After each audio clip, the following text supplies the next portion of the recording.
nós vamos continuar tratando de um tema que já estamos tratando em outras aulas, que são os nossos privilégios em Cristo Jesus. Os nossos privilégios, eles são resultados da salvação que Deus tão bondosamente dá àqueles que aceitam Jesus como seu único e suficiente Salvador. Muitas pessoas, elas se achegam a Deus ou querem se achegar a Deus somente porque têm medo do inferno, as pessoas têm medo da morte e as pessoas têm medo de Satanás. Essas pessoas querem em Deus um refúgio para fugir dessas coisas que, na realidade, elas amedrontam muita gente. Mas o ponto principal da vida é reconhecer que o pecado mudou a nossa natureza.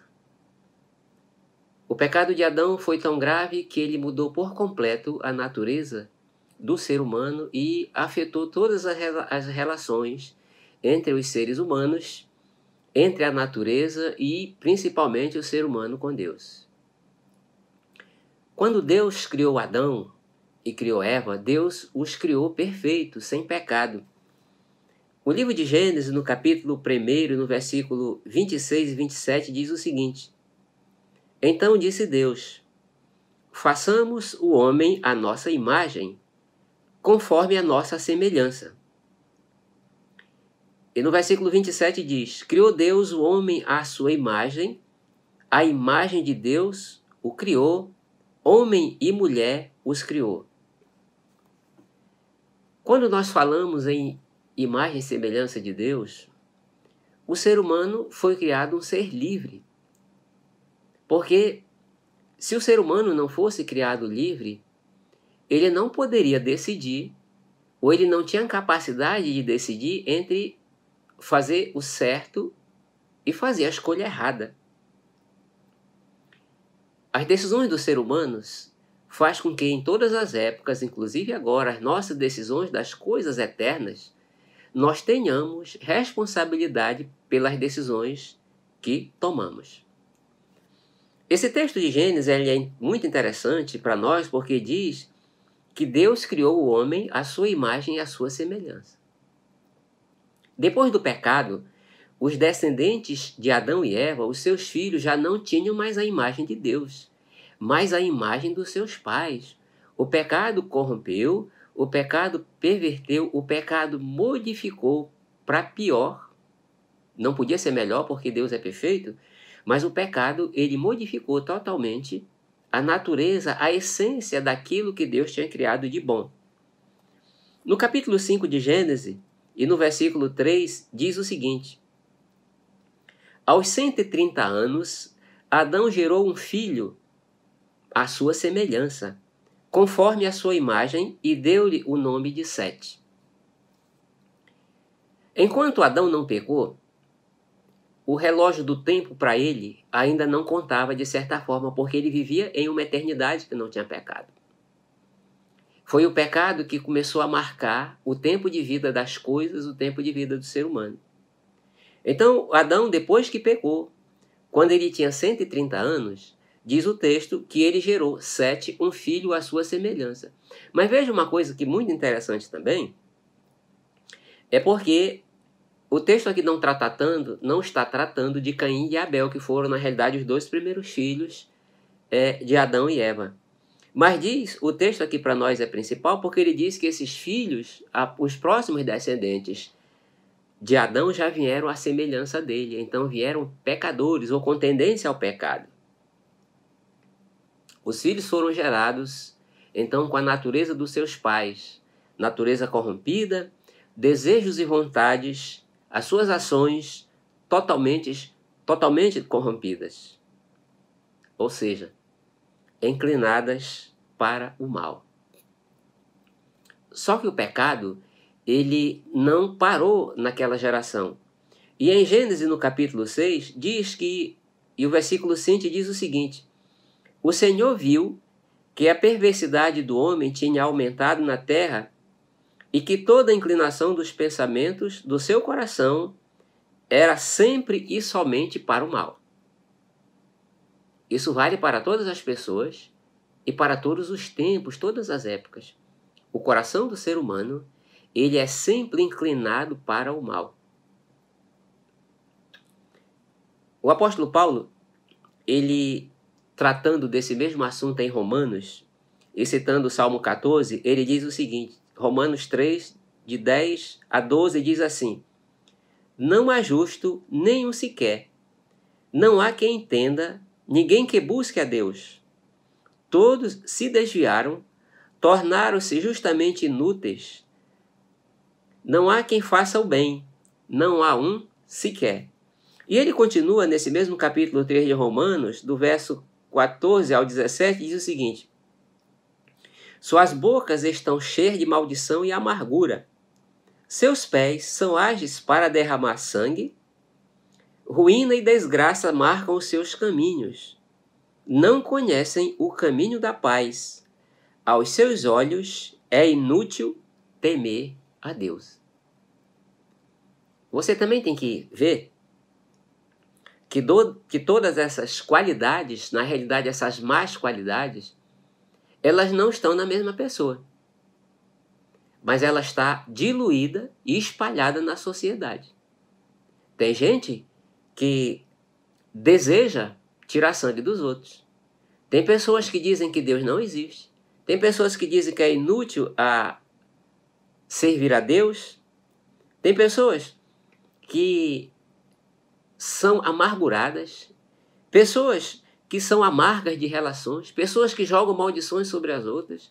Então, cada pessoa, na realidade, ele não vai ter todos os pecados. Embora o seu coração ele seja potencializado para fazer todas essas coisas. Mas Deus, por misericórdia, faz com que a sociedade também não seja tão pervertida assim. Por isso que existem as leis, que a gente chama essas coisas de a graça comum ou a graça geral de Deus para frear, de certa forma, a perversidade do ser humano. O ser humano não quer saber de Deus. As suas ações e pensamentos, então, estão sempre inclinados para o mal. Então, Deus criou Adão com potencialidade de bondade, de refletir, de fazer aquilo que Deus faz. Mas Adão também veio com aquilo que, teologicamente, nós chamamos de livre-arbítrio. Ele veio com a capacidade de decidir se ele obedeceria às palavras de Deus ou se obedeceria às palavras do tentador, que foi o que aconteceu com ele. Quando nós vemos essas más qualidades da sociedade, nós podemos pensar assim, mas eu não sou tão mal assim. Eu não estou envolvido com essas depravações da sociedade. Eu não estou envolvido nessas falcatruas da saúde que está tão comum agora. Eu não sou envolvido com um monte de coisa. Ou, de uma forma mais geral, as pessoas podem dizer assim, eu não sou tão mal, mal é o Hitler. Eu não sou tão mal assim. Acontece que, quando nós comparamos outras pessoas com a gente, é claro que nós vamos achar boas qualidades em nós. E nós vamos querer sempre se comparar com as outras pessoas. Só que a comparação não são com as outras pessoas. A comparação que vale, a comparação que conta é se comparar com Deus. Quando nós nos comparamos com Deus, aí nós vamos verificar que nós não somos tão bons como as pessoas dizem que nós somos. Os amigos às vezes fazem um elogio maior do que nós somos. Ou nós também vamos achar que nós não somos aquilo que nós achamos que somos. Eu mencionei Hitler. E quando Hitler era um adolescente, ele recebeu um panfleto. E esse panfleto dizia o seguinte: os judeus mataram Jesus. E depois, na sua idade adulta, Hitler, quando você lê a história dele, você vê que ele tentou dar um golpe no governo lá, enfim, para assumir alguma coisa, fez parte de um golpe. E não foi bem sucedido, ele foi preso. Na prisão, ele leu por completo o livreto que falava a respeito do que os judeus haviam matado Jesus. Aquilo foi acumulando aquele ódio no seu coração e foi sendo alimentado. E, pasmem vocês, que Hitler matou muitos judeus achando que estava prestando um culto a Deus. Mas quando você ler o Evangelho de João, no capítulo 16, e no versículo 2, Jesus fala essas palavras para os seus discípulos.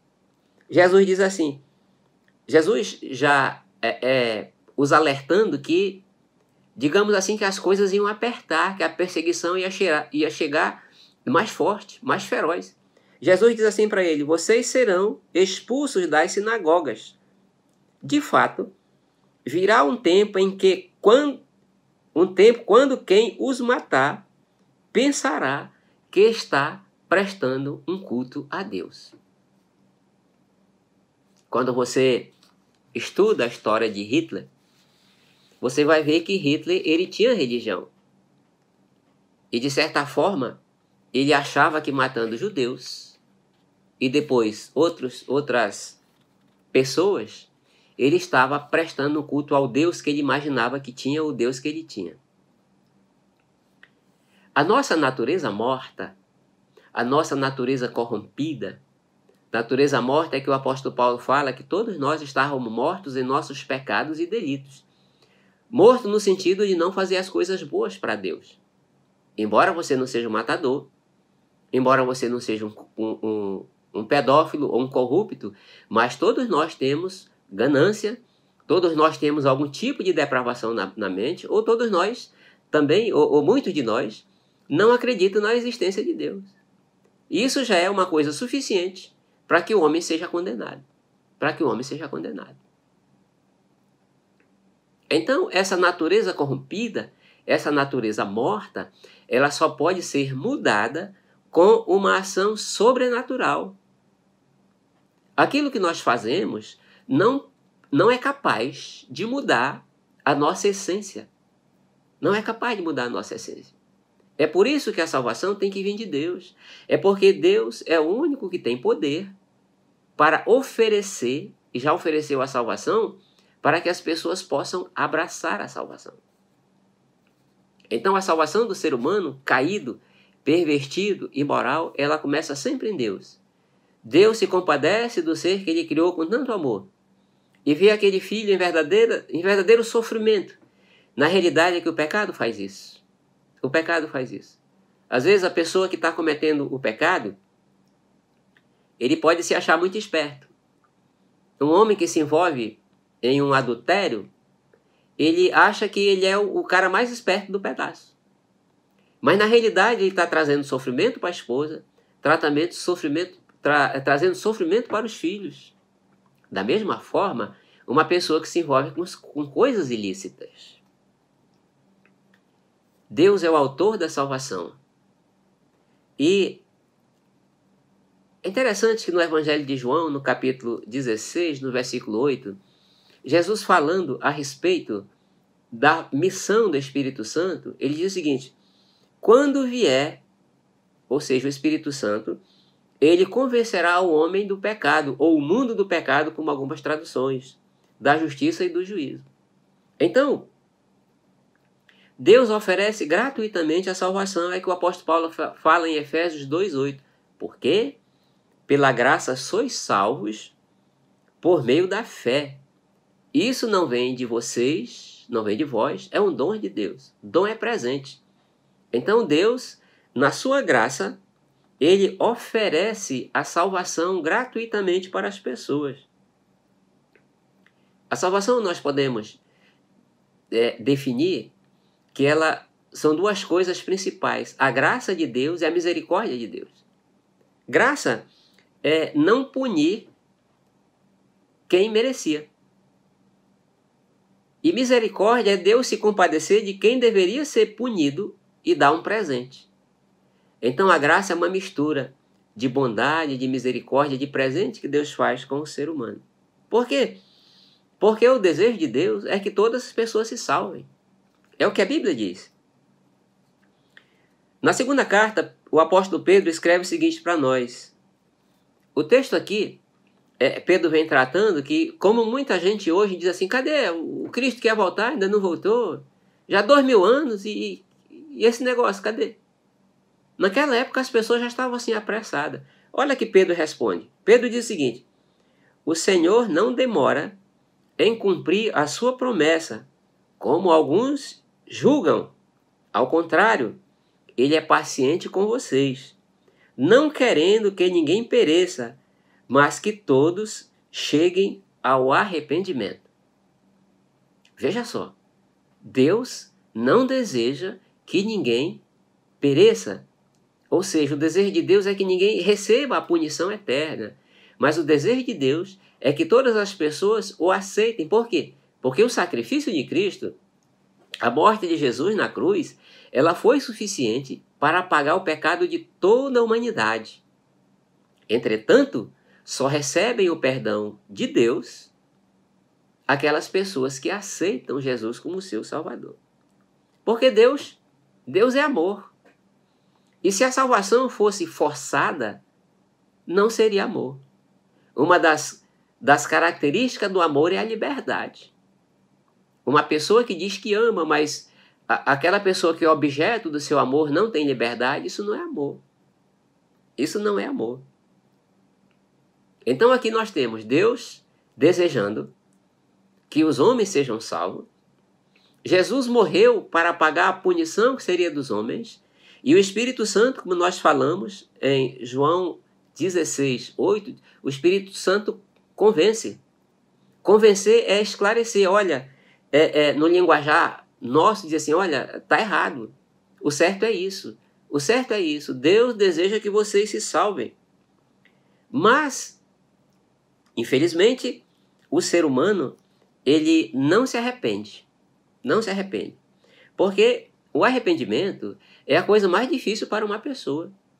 Porque quem se arrepende, ele está confessando que espiritualmente ele fracassou. E para a sociedade que nós vivemos, ninguém quer ser fracassado. O fracasso é uma coisa que ninguém gosta, ninguém quer ser fracassado. As pessoas têm orgulho de bater no peito e dizer assim, olha, eu cheguei aqui sem a ajuda de ninguém. Lá no céu, ninguém vai poder bater no peito e dizer assim, não, eu cheguei aqui sem a ajuda de ninguém. Esses orgulhosos não vão poder entrar no céu. Porque a pessoa, ela tem que reconhecer, primeiro, que Deus existe. Reconhecer o grande amor de Deus. Reconhecer que é pecador e que Cristo morreu pelos seus pecados. E, convencido pelo Espírito Santo, colocar toda a sua fé, a sua necessidade espiritual, para que Jesus possa te salvar. Isso é arrependimento. Quer dizer, mudar a mente. Mudar a mente. O cristianismo é a única religião que tem um Salvador. Todas as outras religiões, elas apontam para o serviço, para o trabalho, para as obras do ser humano. E a Bíblia diz que ninguém pode ser salvo pelas obras. É o texto continuando, Efésios 2, 8 e 9. Ninguém é salvo pelas obras para que não se glorie. Para que diga assim, bata no peito, eu cheguei aqui por meus méritos, pelo meu esforço. No cristianismo não tem esforço. O esforço foi Cristo que fez. É por isso que o apóstolo Pedro também, ele fala em Atos, no capítulo 4 e no versículo 12, ele começa dizendo o seguinte, em nenhum outro há salvação. Então, Pedro está dizendo aqui, olha, não existe debaixo dos céus ou embaixo da terra ninguém com capacidade de salvar. E quando ele fala em nenhum outro, ele também fala nenhuma outra forma. O ser humano não pode se salvar. Pelas suas obras, ele não pode se salvar. Então, salvação é isso. Salvação é você receber um presente de Deus, você aceitar este presente de Deus e pelaquilo que Cristo fez, a punição ser lançada em Cristo e você recebe o dom do Espírito Santo, como Pedro falou lá no seu sermão de Atos 2. A salvação ela tem 3 estágios. O primeiro estágio é a justificação. A justificação é o momento em que a pessoa, pela fé, ele aceita o sacrifício que Jesus Cristo fez, de certa forma ele confessa o seu fracasso espiritual para se salvar e transfere para que Cristo faça isso. Então, naquele momento, a justificação ela anula a nossa punição. A punição do ser humano que estava decretada, a ira de Deus sobre ele, ali aquela punição foi paga. Então, que seja, a conta foi paga.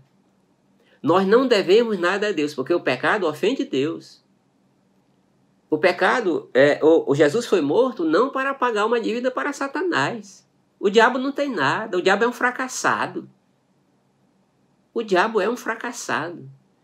A conta que Cristo pagou foi para o Pai, para nos libertar da nossa desobediência. Entenda sempre uma coisa, Deus é justo, Deus é bom, Deus é justo e Deus também é santo. E muitas pessoas, às vezes, fazem uma analogia de Deus como os pais terrenos. Os pais terrenos prometem algumas coisas e não cumprem. Os pais terrenos fazem muitas coisas que não devem. Deus não. Deus é santo, mas ele é justo. Então, a justiça de Deus exige que o pecado tivesse punição. Mas Deus, em seu grande amor, e Cristo Jesus, a punição foi sobre Cristo para que nós tivéssemos os pecados perdoados. Então nós temos primeiro a nossa justificação. Na justificação, como a nossa conta foi paga, aí é tirado de nós a culpa e a vergonha que o pecado faz. Então nós não temos mais vergonha de nos achegarmos a Deus e nós não temos culpa também para fugir de Deus. Para fugir de Deus. A santificação é o segundo processo. O que é a santificação? A santificação é um processo contínuo, diário. Porque o Espírito Santo que chega em nós, quando nós entregamos nossa vida a Jesus, o Espírito Santo vem morar em nós, o Espírito Santo vai nos ajudando, que as transformações vão acontecendo em nós. Para quê? Lembre-se lá do começo de Gênesis, Adão foi criado à semelhança de Deus. Os filhos vieram à semelhança de Adão. Em Cristo nós somos salvos e o Espírito Santo vai trabalhando em nós para que nós sejamos transformados à semelhança de Cristo. Evidente que isso só vai se concretizar e se completar no céu. Que semelhança de Cristo? Cristo era amor, era paz, era compaixão, era misericórdia, era domínio próprio. Todas essas coisas, elas vão sendo trabalhadas e transformadas em nós pelo poder do Espírito Santo. Então nós temos a justificação, conta paga, a santificação, que é as transformações que o Espírito vai fazendo em nós. E na volta de Cristo, quando Cristo voltar para buscar o seu povo, nós vamos passar pela outra etapa, que é a glorificação. A glorificação, nós seremos libertos da presença do pecado. Ou seja, vai tirar de nós essa nossa natureza de querer fazer as coisas erradas. Porque hoje, embora você seja uma pessoa consagrada, digamos assim, mas você ainda tem desejos imorais.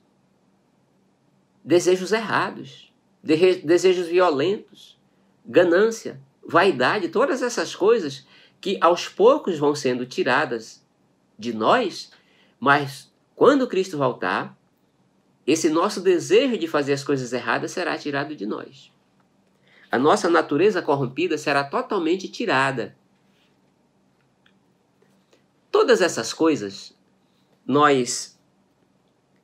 fazem com que a gente acredite na certeza da salvação. Mas todas essas mudanças que acontecem, essas transformações que acontecem, ou a salvação que acontece, isso traz para nós a certeza da salvação. Mas Por que nós temos certeza da salvação? Esse é o tema da nossa lição de hoje. Nós temos certeza da salvação. O primeiro ponto que nós temos certeza da salvação é porque Deus é fiel. Deus é fiel porque Deus não muda de opinião. Deus não se engana. Quantas vezes nós fazemos um negócio com uma pessoa e depois a gente desfaz o negócio? Quantas vezes você quer fazer uma coisa, depois você vai ver que se enganou? Ou você promete uma coisa e não cumpre, depois diz, não deu. Mas Deus, ele cumpre, ele é fiel. Então, nós cremos, e essa é uma segurança para nós, que Deus é fiel. Então, se Deus não muda, nós temos certeza que as promessas que ele fez a nós, ele vai cumprir. No livro de Números, no capítulo 23, no versículo 19, diz o seguinte: Deus não é homem para que minta, nem filho do homem para que se arrependa.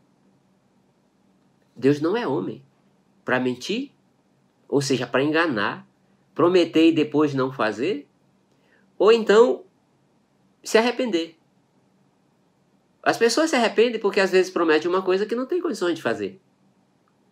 Ou as pessoas se arrependem que fecham um negócio, e esse tempo é um tempo muito interessante para isso.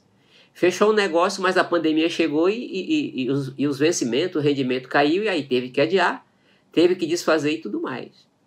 Mas isso não acontece com Deus, porque Deus é fiel. Abacuque, na carta aos Hebreus, o escritor diz no capítulo 10, no verso 23, incentivando as pessoas daquela época, que serve para nós, para perseverarem, confiarem, um tempo semelhante a esse, um tempo de angústia, um tempo de sofrimento, um tempo de ansiedade para muita gente. O escritor aos Hebreus diz o seguinte: apeguemo-nos com firmeza à esperança que professamos, ou seja, a fé que nós temos, pois aquele que prometeu é fiel. Que conforto, né?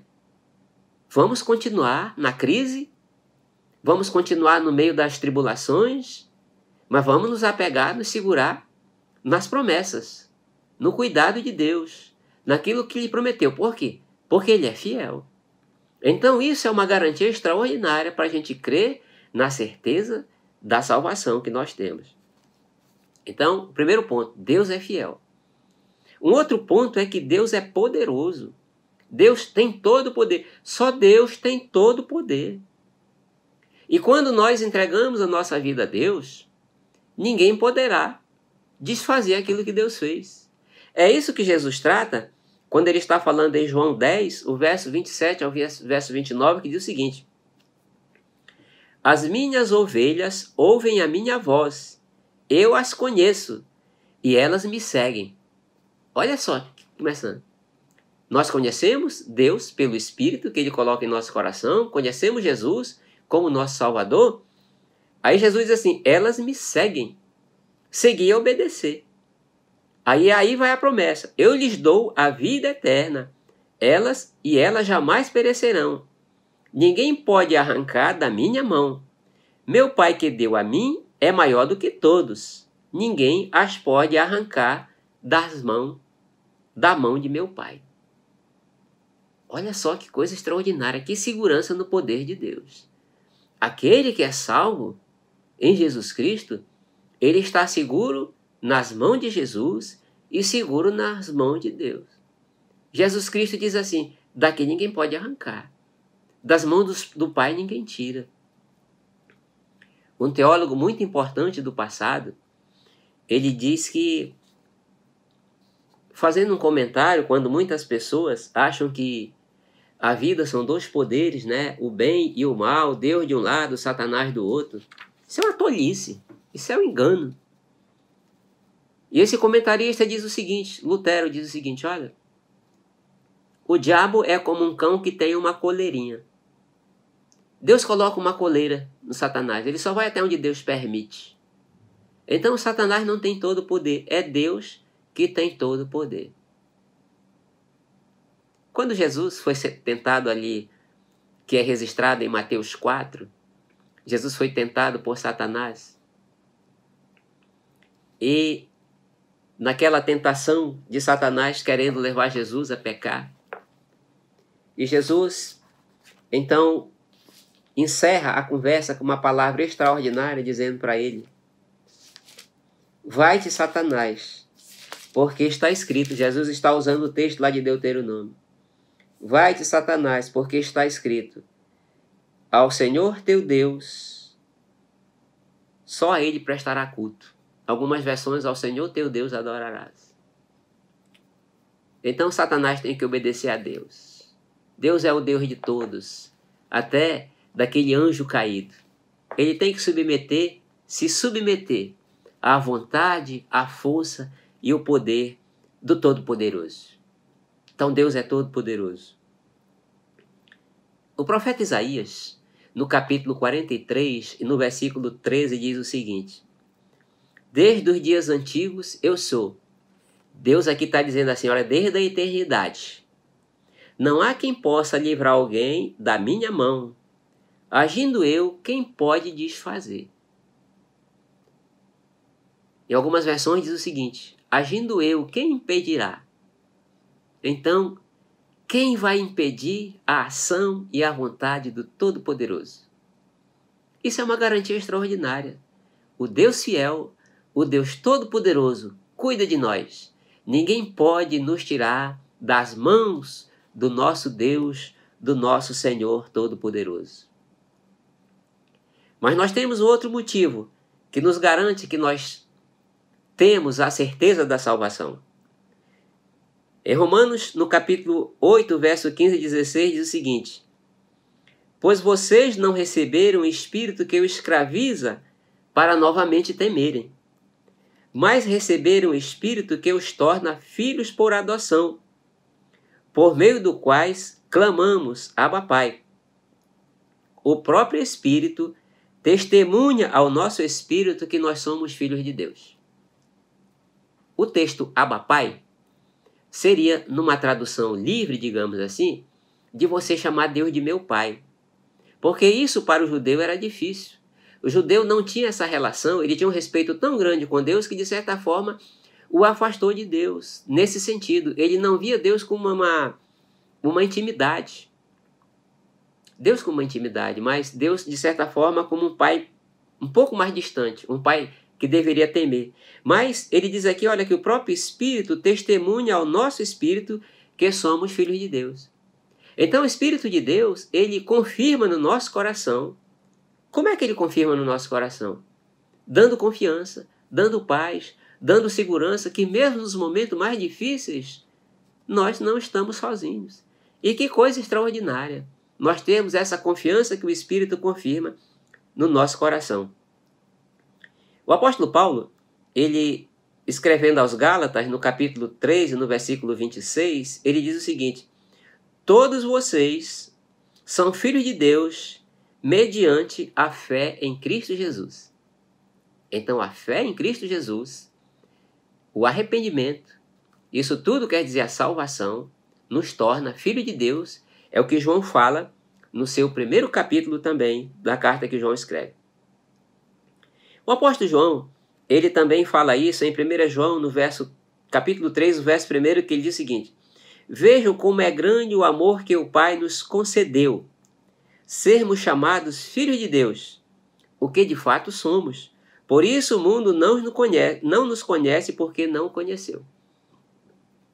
João aqui na sua carta, ele está citando, digamos assim, com outras palavras, o texto que Jesus fala lá na sua oração em João 17, no capítulo 3, que diz assim: a vida eterna é esta, que conheçam a ti como o único Deus e a Jesus Cristo a quem enviasse.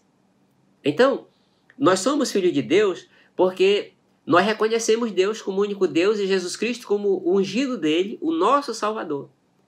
Mas o mundo que não quer saber de Deus não goza desse grande privilégio de ter certeza da salvação.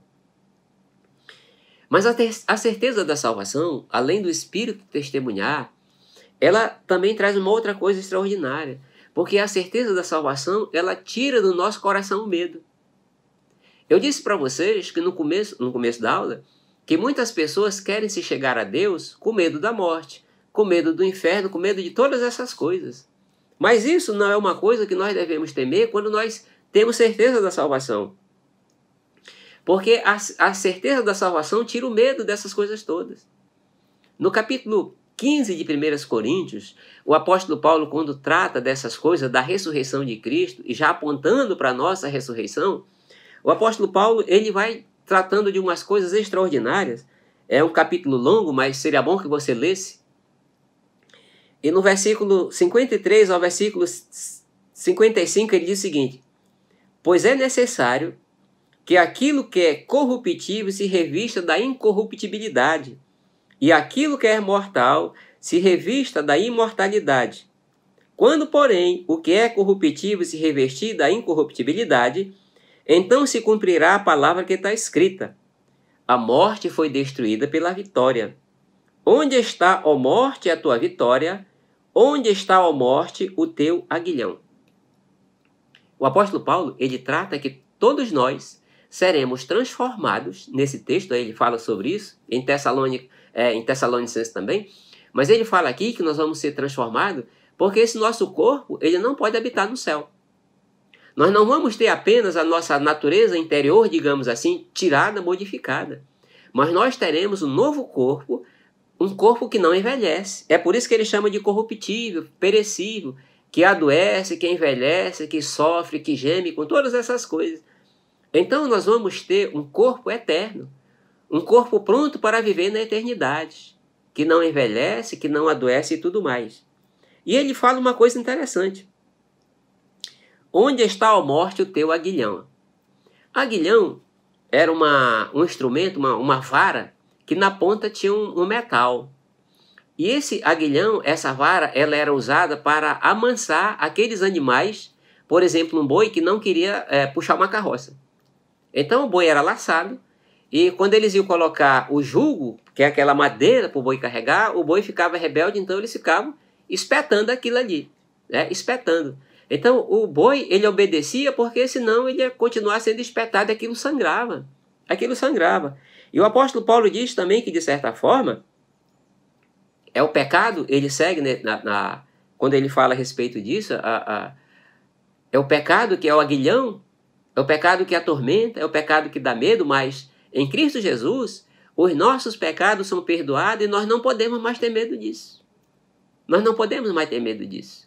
O apóstolo Paulo aqui, de um linguajar bem livre para nós aqui, ele diz assim para a morte: morte, tu perdeu. Morte, tu não me amedronta. E que coisa grandiosa é isso, né?